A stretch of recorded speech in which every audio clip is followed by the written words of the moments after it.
আপনি আওয়ামী লীগ, বিএনপি, জামাত, জাতীয় পার্টি সম্পর্কে আপনি কি মনে করেন ভবিষ্যতে তারা কি করতে চাচ্ছে বা কি করবে?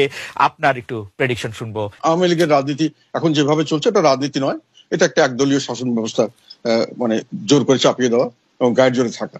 এটা কোনো রাজনীতি নয়, এটা এক ধরনের কি বলবো প্রশাসনিক ব্যবস্থা এবং প্রশাসনের উপর ডিপেন্ডেন্ট একটা রাজনীতি। আর বিএনপি যেটা করেছে খারাপ করেনি, তবে বিএনপি কে সামনের দিকে আরো ধৈর্য ধরে থাকতে পারলে একসময় সুফল আসতে পারে, যদি রাজনীতিটাকে একেবারে ধ্বংস করে না দেওয়া হয় ইতিমধ্যে আওয়ামী লীগ যেটা চেষ্টা করছে।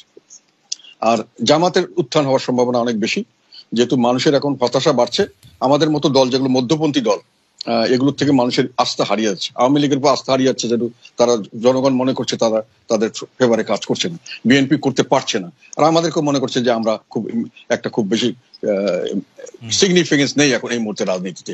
ফলে অল্টারনেটিভ যেটা থাকছে সেটা হলো কিছুটা ক্যাডার বেসড হার্ড লাইন, যারা আদারওয়াইজ এরা কোনো সময় এত শক্তিশালী হতে পারতো না। ওদের ভোট 3-4%, 5%-এর বেশি কোনো সময় হয় না।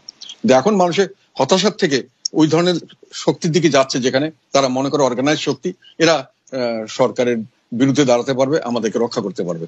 কাজে তাদের উত্থান হওয়ার একটা সম্ভাবনা আছে এবং তারা যথেষ্ট গ্রাউন্ড গেইন করছে বলে আমি বিশ্বাস করি, আমার ধারণা, আমার যেটা অবজারভেশন।